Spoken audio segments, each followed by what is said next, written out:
Assalamualaikum warahmatullahi wabarakatuh. Waalaikumsalam warahmatullahi wabarakatuh. Alhamdulillahirrahmanirrahim teman-teman. Terima kasih teman-teman sudah bersedia hadir pada siang hari ini dengan mengikuti kegiatan bimbingan kelompok pada hari ini.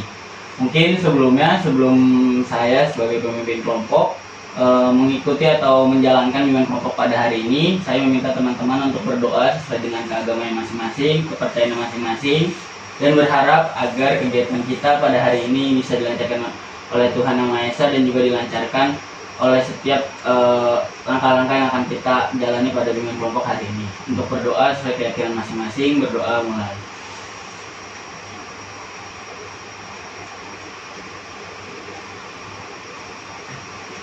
Amin. Selesai. Terima kasih teman-teman. Gimana, sudah siap melakukan bimbingan kelompok pada hari ini? Siap. Oke, baik. Sebelumnya mungkin kita mengarah dulu ke bimbingan kelompok kali ya. Teman-teman sudah mengetahui belum sih bimbingan kelompok itu apa? Belum. Oke, sedikit saya jelaskan bahwa bimbingan kelompok ini merupakan suatu layanan bimbingan konseling yang diberikan kepada sejumlah orang nih, teman-teman semua, yang dimana pada bimbingan kelompok ini membahas terkait materi-materi yang akan saya bawakan, terutama dengan topik-topik pembahasan sebagai contohnya, dan teman-teman nantinya bisa menjawab pertanyaan atau jawaban-jawaban dari teman-teman sekalian dengan satu persatu ataupun dengan tangannya diangkat terlebih dahulu untuk ingin menjawab. Dan cara bimbingan kelompok itu seperti ini, kita berbentuk setengah lingkaran dan saya sebagai pemimpin kelompok dan teman-teman sebagai anggota kelompok pada hari ini. Dan tujuan bimbingan kelompok ini adalah memperoleh ilmu baru dan memperoleh segala informasi baru yang teman-teman belum dapatkan sebelumnya, dengan mungkin nanti tema dan topik pembahasan yang akan saya bahas. Dalam bimbingan kelompok juga namanya ada asas-asas yang perlu teman-teman perhatikan. Apabila ada teman-teman yang mungkin nanti pada bimbingan kelompok hari ini menggunakan atau membicarakan terkait hal pribadi, itu tolong di-keep saja oleh teman-teman diri sendiri dan di-keep dengan bimbingan kelompok pada hari ini dan tidak disebarluaskan kemanapun ataupun ke pihak manapun, karena bersifatnya ini pribadi dan mungkin bersifatnya hanya di bimbingan kelompok ini saja. Terutama pada bimbingan kelompok ini juga kita akan membahas terkait hal-hal yang mungkin teman-teman rasakan terkait tema yang akan saya bawakan nantinya. Maka dari itu, dan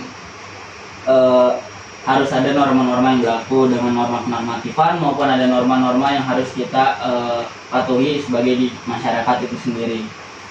Baik teman-teman, mungkin itu penjelasan bimbingan kelompok dari saya. Apakah teman-teman ada pertanyaan? Apakah sudah jelas? Sudah cukup jelas, terima kasih. Mungkin sebelum kita langsung masuk ke tema pembahasan, saya ingin memperkenalkan diri saya terlebih dahulu. Mungkin nanti saya akan menjelaskan nama dan juga saya kuliah di mana, dan mungkin teman-teman nanti perkenalkan nama, dan mungkin kan sini sekarang teman-teman masih SMA ya? Ya, dan teman-teman nanti menjelaskan terkait nama dan juga tujuan perkuliahan teman-teman serta jurusannya, mau lanjut kuliah ataupun bekerja. Mungkin dari saya terlebih dahulu ya. Perkenalkan, nama saya Agus Wahyudi. Saya berkuliah di Universitas Muhammadiyah Profesor Dr. Hamka. Prodi jurusan saya yaitu bimbingan konseling, dan saya adalah mahasiswa semester 5. Mungkin bisa dimulai dari sebelah kiri. Nama saya Rais Karim. Tujuan saya tentang di kuliah itu mau ke UNAIR jurusan psikop. Baik, Rais.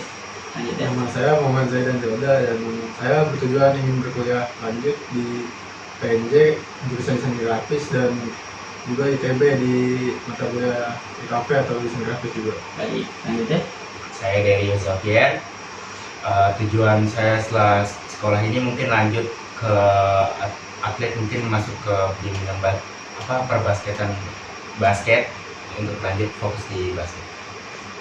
Saya Muhammad Zainul Alikia. Mungkin untuk ke jenjang selanjutnya saya mau ambil di Universitas UPN Jakarta.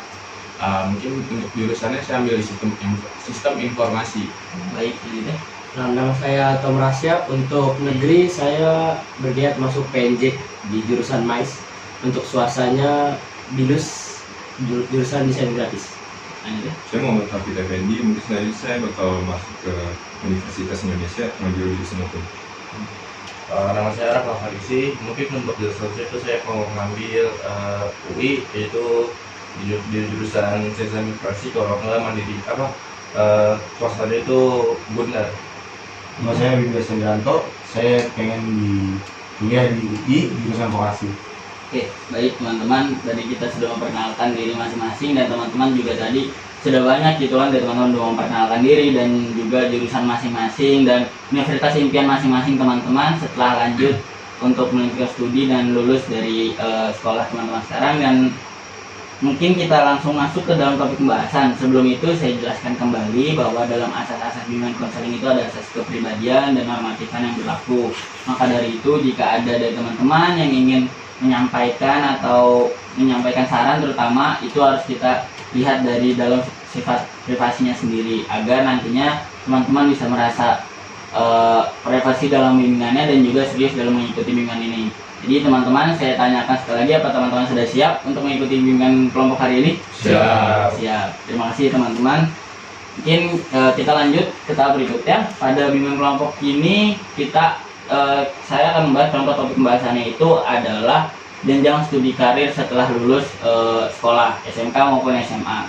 Mungkin itu contoh topik pembahasannya pada hari ini. Maka dari itu saya meminta nih teman-teman untuk mengetahui gitu terlebih dahulu apa sih sebenarnya karir gitu kan, tadi yang sudah saya jelaskan di topik contoh topiknya dan karir gitu, berbau dengan karir. Tema saya pun pada hari ini adalah tentang pengetahuan karir dengan latar belakang ekskul teman-teman sendiri, seperti itu. Jadi saya minta pertama mungkin pada penjelasannya bahwa sebenarnya karir yang sudah teman-teman rancang tadi, yang sudah teman-teman katakan bahwa saya ingin ke universitas ini, ke universitas ini, itu sudah bagus dan itu sudah menentukan karir teman-teman. Berarti teman-teman sendiri sudah mengetahui nih, kalau teman-teman ini sudah tahu punya rancangan karir, sudah mempunyai sebuah gambaran karir nantinya bahwa saya akan ke universitas A, B, atau C dengan jurusan yang masing-masing teman-teman inginkan gitu. Dan itu disebut dengan karir. Mungkin sebelum saya jelaskan lebih lanjut, saya meminta kepada Rais dulu deh tadi. Sebenarnya karir Rais itu yang Rais tahu tentang karir itu seperti apa coba? Menurut saya tuh karir itu gabungan dari jumlah pekerjaan yang diambil hingga melakukan pelatihan untuk dilalui dan menuju tujuan profesional. Baik, kita di Rais sudah katakan seperti itu, jumlah orang maupun dari jumlah banyaknya pekerjaan gitu, itu mungkin karir. Dari Habibie mungkin karir itu apa sih yang Habibie tahu? Karir itu kayak sebuah pekerjaan yang bakal berkontribusi. Karir yang menentukan masa depan. Benar. Mungkin dari Radit deh, karir itu apa? Karir itu kayak pekerjaan yang kita ingin dan juga ibaratnya mimpi yang kita raih gitu. Oke, Menjalani karir itu. benar semua teman-teman tadi. Karir itu tadi benar ada pekerjaan, ada impian yang mau kita raih. Sebenarnya itu karir itu seperti itu gitu, bahwa sebenarnya karir yang kita inginkan adalah sebuah hal yang mungkin nanti akan kita wujudkan, baik itu dalam perguruan tinggi negeri nanti kita melanjutkan studi ataupun nantinya kita akan mengarah kepada pekerjaan kita gitu. Mungkin saya tahu teman-teman sudah mengetahui nih karir dari teman-teman itu sendiri, baik itu yang tadi mau jadi sistem informasi, desain grafis, maupun yang jadi tadi psikolog juga ada. Dan itu bukan merupakan karir-karir teman-teman gitu, dan itu sudah ditentukan oleh teman-teman sendiri. Jadi dalam penggunaan karir sebenarnya bisa saya jelaskan kembali lebih inti adalah bahwa karir itu adalah sebuah prospek yang teman-teman rasakan nanti, sebuah proses impian atau tujuan benar tadi, dan itu adalah sebuah hal yang nantinya teman-teman akan raih gitu. Kalian akan merupakan proses kalian sampai sana, kalian akan mendapatkan proses tersebut, dan jangan sampai dalam prosesnya pada perencanaan karir yang kalian inginkan itu terhambat karena ada satu faktor atau dua faktor, dan ini adalah menjadi masalah yang serius. Maka dari itu dalam pengembangan karir nantinya dari teman-teman pun harus ada punya basic atau hal-hal yang ingin kalian kembangkan gitu. Dan pada tema kali ini saya akan mengambil kepada pengetahuan karir dari latar belakang ekskul teman-teman sendiri. Tadi kita sudah mengetahui nih karir teman-teman dan menurut teman-teman karir itu seperti apa. Mungkin saya akan tanya sebelumnya, teman-teman di sini mengikuti ekskul di sekolah SMA maupun SMK-nya? Mungkin dari Rafa dulu deh. Tadi Rafa ikut ekskul apa di sekolah SMK? Saya basket kak. Basket. Rafa basket. Didan? Saya di sekolah juga mengikuti ekskul basket juga. Mungkin Hafid, Saya basket juga. Xavier, Saya juga mas. Tom, Saya juga basket. Habibie, Adit, Jadi Rais? Ya, ada basket, ada volley juga, ada basket, volley, badminton mungkin. badminton juga banyak tuh kan. Nah sebenarnya teman-teman dari ekskul teman-teman ini sebenarnya kalau kalian tahu bahwa itu situ ada prospek, ternyata ada prospek karir yang mau dituju gitu. Ternyata Karena misalkan basket, kita mengikuti basket, ternyata di situ jenjang prospeknya bukan hanya jadi atlet. Mungkin teman-teman di situ bisa jadi guru nantinya, bisa jadi atlet juga, bisa jadi orang misalkan pegawai kantoran. Karena apa? Di basket pun kita tidak, yang saya ketahui bahwasanya nanti di olahraga basket itu kan tidak hanya bermain secara teknik saja, ada fisiknya, ada bermain otaknya juga. Betul teman-teman? Betul. Maka dari itu dari prospek atau ekskul yang teman-teman ikuti itu ternyata mempunyai prospek kerja dan jenjang tinggi gitu. Maka dari itu prospek basket sangat baik gitu. Makanya saya bilang bahwa latar belakang teman-teman mengikuti ekskul itu bukan semerta-merta hanya tidak mengikuti ekskul saja nih, tapi lebih mengarah kepada tahu jenjang karir yang akan kalian nantinya inginkan gitu. Mungkin yang saya ingin tanya berikutnya adalah dari kalian ikut ekskul apa sih yang kalian rasakan? Mungkin dari Rafa dulu. Yang saya rasakan saya ikut ekskul basket itu kayak dilatih gimana cara bersama dengan orang lain, terus gimana cara kita menyesuaikan posisi. Sudah benar tadi kata Rafa juga bagaimana bekerja sama dengan tim yang baik gitu. Bahwasanya kita tahu nanti mungkin di perkuliahan maupun di pekerjaan kerjasama tim sangat dibutuhkan gitu. Makanya mungkin di basket sendiri juga ada gitu kan kerjasama tim, dan makanya itu sangat penting pada saat nanti kalian bekerja. Tidak hanya nih kalian bekerja secara individu, tapi juga hanya kerjasama tim gitu. Kalau misalkan satunya udah lengah, nggak bakal bekerja di bentuk tim. Mungkin tadi pendapat Rafa seperti itu. Mungkin dari pendapat Hafid. Kalau pendapat saya belajar di basket tuh saya jadi lebih memikirkan kedepannya saya mau gimana gitu kan. Jadi misal kayak saya mendapatkan bola, saya harus kemana gitu, harus pakai cara apa. Oke, baik. Benar kata Hafid juga bahwa misalkan di level sendiri yang tadi Hafid ketahui bahwa dia harus berpikir secara cepat gitu, berpikir secara rasional, tidak rasional dalam artian tidak salah dan tidak mengambil keputusan yang sia-sia. Maka dari itu Hafid menyebutkan bahwa dalam mengikuti ekskul yang sekarang dia geluti sekarang, mereka Hafid tahu nih kalau misalkan Hafid sendiri harus berpikir secara rasional, secara cepat, secara tidak asal mengambil keputusan. Maka dari itu Hafid senang gitu mengikuti ekskul itu sendiri. Benar teman-teman, bahwa dalam ekskul sendiri itu mempunyai bukan hanya secara non akademik saja yang kalian teman-teman kembangkan, tetapi di secara akademik pun kalian juga bisa mengembangkan itu. Misalkan teman-teman di sekolah, dalam pengembangan karir teman-teman, saya mengikuti ekskul ini kak, teman-teman bisa berpikir secara rasional, secara keputusannya secara bertindak lebih cepat gitu, tidak mengambil keputusan secara gabah atau secara sembarangan, harus memikirkan bagaimana dampaknya ketika saya mengikuti ini, mengikuti itu gitu. Maka dari itu dalam prospek karir yang saya jelaskan tadi, teman-teman juga bisa mengetahui dan lebih menggali nih bahwasanya nanti dalam prospek ekskul yang saya ikuti, saya mempunyai jenjang karir yang tinggi gitu, tidak hanya stuck sampai situ-situ saja.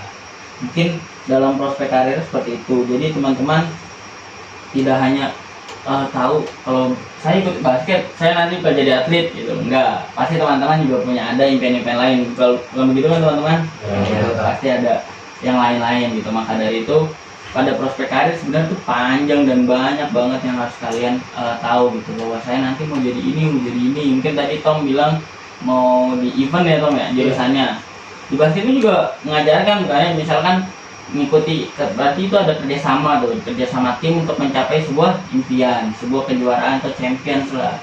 Jadi makanya di situ ada sebuah hal yang harus kita kerjasama dan memupuk bareng untuk bisa satu sama lain bekerja sama seperti itu. Jadi itulah yang bisa dikatakan bahwa prospek karir dalam latar belakang ekskul itu sendiri. Mungkin dari hal itu teman-teman juga bisa memahami bahwasannya dalam karir juga nantinya tidak hanya sebatas yang teman-teman inginkan di perkuliahan saja. Tadi Abibi mau kuliah di UI dengan jurusan vokasi. Habibi tidak hanya sampai di situ nih, pasti nanti Habibi juga bakal merancang nih karirnya nanti bakal kemana. Setelah saya ini saya bakal kemana. Dan karir itu sangat banyak prospeknya, nggak hanya sampai di situ-situ saja. Maka dari itu dalam prospek karir yang kalian harus ketahui bahwa prospek jenjang karir kalian itu panjang, nggak sampai stuck di sini-sini saja.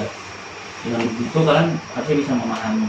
Mungkin dari Rais sendiri tadi karir Rais mau jadi psikolog, menjadi Unair gitu kan. Rais bisa nih menjadi psikolog, mungkin bukan psikolog yang individu aja, ada psikolog tim juga. Di tim basket butuh banget namanya psikolog, dan mungkin itu yang jadi latar belakang kalian mengikuti ekskul dan kalian punya manfaatnya gitu. Mungkin dari tadi yang sudah saya jelaskan, menurut Rais bagaimana sih, saya tanyakan kepada Rais dulu nih, bagaimana nih sih Rais ini apa ya, lebih memanfaatkan ekskul ini buat jenjang karir Rais itu seperti apa coba? Kalau saya sih lebih ke komunikasi ya, karena komunikasi sama tim itu penting, apalagi untuk kedepannya gimana kalau cara kita belajar komunikasi, kita bisa mendapatkan banyak relasi juga dari teman-teman. Jadi jadinya di kemudian hari kita kayak bisa mendapatkan teman lebih banyak. Bagus, berarti memang Rais sudah mengetahui nih bahwa dia punya relasi yang panjang, punya relasi yang bagus, dan benar tadi komunikasi. Tadi kata Rais mengetahui bahwa memanfaatkan ekskul tadi dalam dia diri Rais sendiri itu mengatakan bahwa komunikasi. Mungkin dari pertanyaan saya yang kedua kepada Adit, tadi kalau tadi Rais bilang komunikasi Adit, tapi dalam Adit sendiri apa yang memanfaatkan ekskul itu coba? Dari saya sendiri mungkin dari kerjasama ya, Kerjasama. karena di prospek karir mungkin kerjasama dalam hal pekerjaan itu udah hal yang harus banget sih. Benar. Jadi kita harus manfaatin kerjasama biar hasil yang dari kerjasama tim itu maksimal. Bagus, baik. Mungkin tadi dari Adit juga, tadi Rais komunikasi, dari Adit tadi kerjasama, mungkin dari Zapier ada? Mungkin lebih ke ngatur dari sama tim juga sih. Kadang kan dari tim juga ada yang mainnya egois, ada yang mainnya sendiri juga, harus dikasih tahu juga sih. Nah, mengatur ego gitu. Kita bisa lihat bahwa misalkan teman-teman nantinya dalam dunia pekerjaan atau perkuliahan, 3 hal ini yang tadi teman-teman sudah katakan itu benar sekali. Ada komunikasi. Teman-teman tidak bisa bekerja cuma hanya sekedar mengandalkan pengetahuan teman-teman sendiri. Bagikan orang baru yang masuk ke suatu kantor, kalian tidak tahu apa-apa, tapi kalian mengerjakan hal itu. Belum tentu itu benar, belum tentu itu juga salah. Tapi lebih baik adanya komunikasi gitu. Komunikasi ini sangat penting, karena apa nantinya kalau kalian salah, misalkan Habibie masuk nih ke kantor ini, Habibie salah, tapi Habibie nggak mau nanya ke teman kantornya atau ke bosnya. Habibie ya udah biarin aja pekerjaan itu. Nanti yang kena juga pasti bakal Habibie yang kena. Maka dari itu komunikasi dengan orang-orang di sekitar untuk bertanya, ini bagaimana kak, ini bagaimana bang, itu sangat penting, karena komunikasi perlu banget adanya di sebuah prospek karir. Yang kedua itu tadi yang disebut Adit itu adalah kerjasama.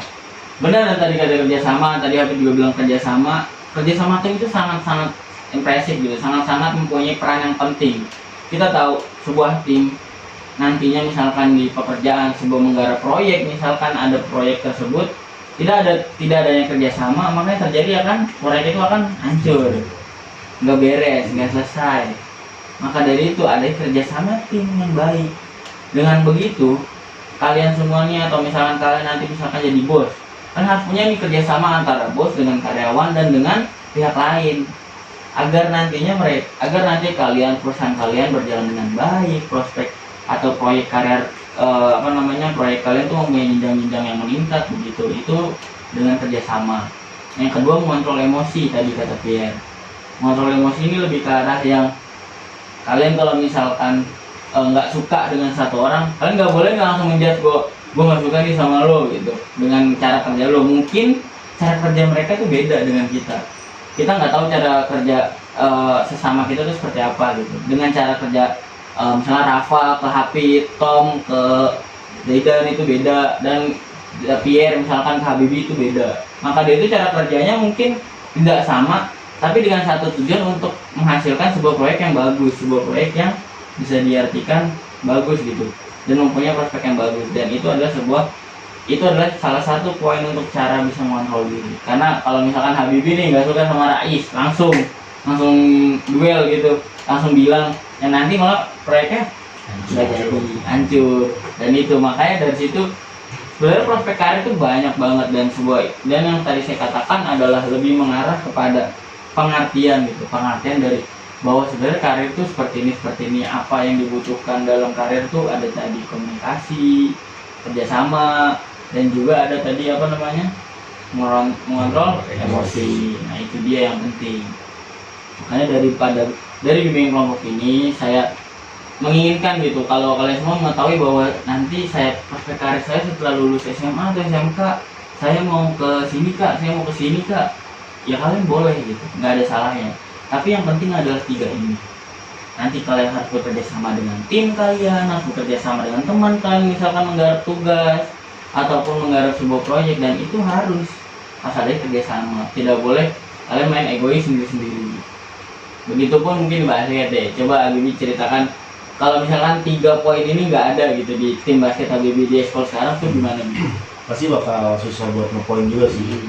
Itu paling susah. Terus apalagi kalau buat ngincer satu tujuan gitu kayak champion tuh bakal susah, nggak bakal bisa ngeraih gitu sih. Oke, benar kata Habibie.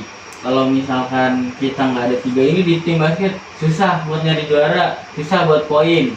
Benar banget kata Habibie bahwa sebenarnya perlu adanya nih komunikasi, kerjasama, dan kontrol emosi. Mungkin dari Tom deh, yang tadi kan Habibie, dari Tom sendiri, kalau tim basket Tom di sekolah sekarang nggak ada 3 ini gimana?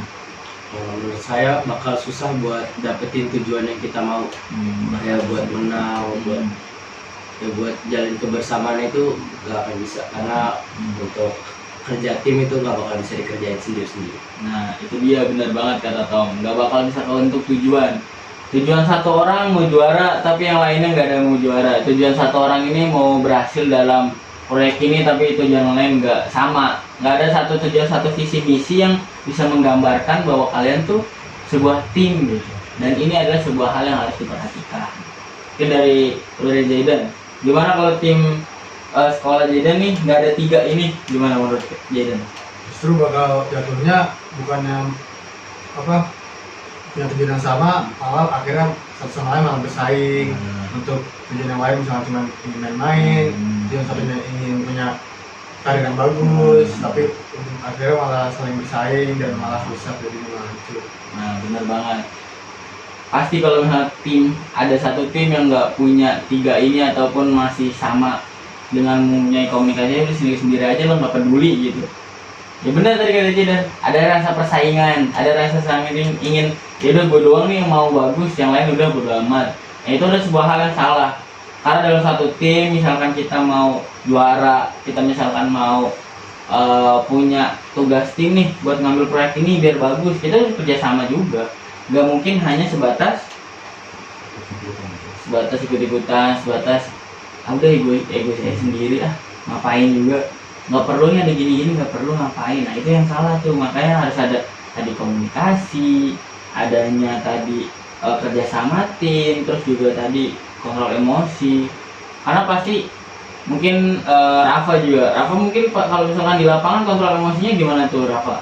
Bagus atau baik atau gimana? Paling sekali sih dari yang lainnya juga, jadi lebih kayak ngimbangin. Kontrol emosi Rafa mungkin sudah bagus, sudah tidak terpancing satu sama lain. Tapi kalau misalkan teman-teman ada yang terpancing satu tim Rafa, pasti Rafa juga terpancing juga kan.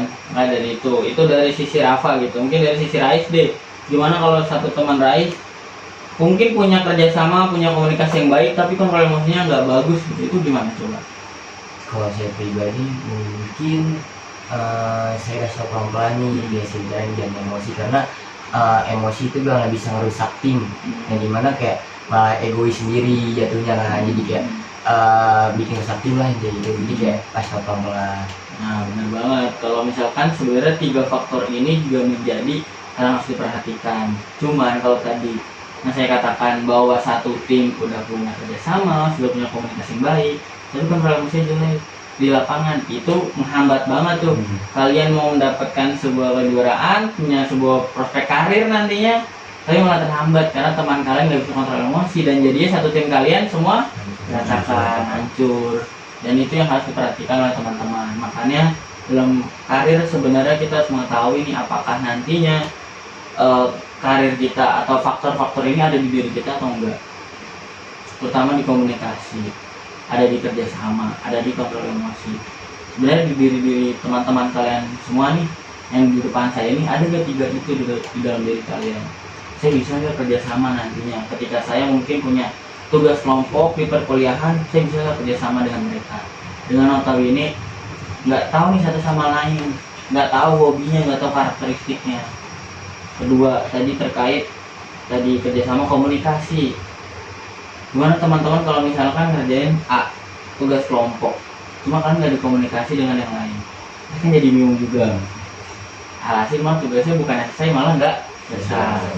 Kayak dari itu teman-teman harus sekarang mulai tahu, oh saya habis bimbingan kelompok nih, saya tahu nih bahwa saya nggak punya ini, makanya saya harus belajar untuk mengetahui hal tersebut. Selanjutnya 3, kontrol emosi itu penting banget.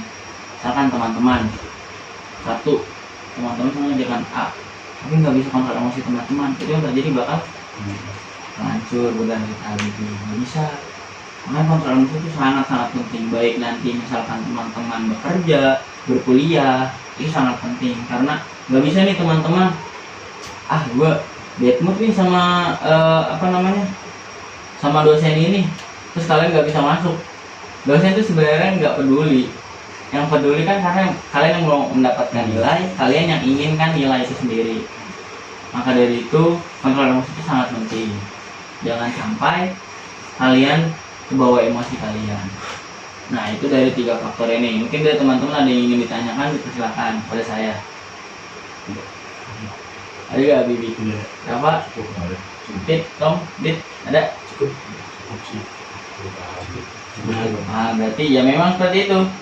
Kalau misalnya teman-teman sudah paham terkait prospek karir saya bakal seperti ini kak, faktor-faktor ini bakal saya belajarin kak, saya akan pelajarin kak. Nah itu sudah bagus karena teman-teman juga mengetahui gitu. Kalau misalkan kalian memang harus butuh 3 faktor tersebut. Jangan sampai kalian merasa ya udah gue nggak punya ini, santai aja gitu, jangan. Karena ini yang harus dimiliki oleh seorang yang punya karir yang bagus, seorang karir yang punya jenjang karir yang bagus gitu. Karena benar kontrol emosi itu utama banget, baik itu nanti kalian bekerja, berumah tangga, berkeluarga, berlingkungan sosial, itu kontrol emosi benar-benar rasanya benar-benar itu sangat penting. Karena nanti dalam kontrol emosi itu kalau kalian aja udah lewat nih, udah bakal kemana-mana, bakal nanti ada perselisihan, berantem, jangan sampai kalian malah melakukan tindakan kriminal.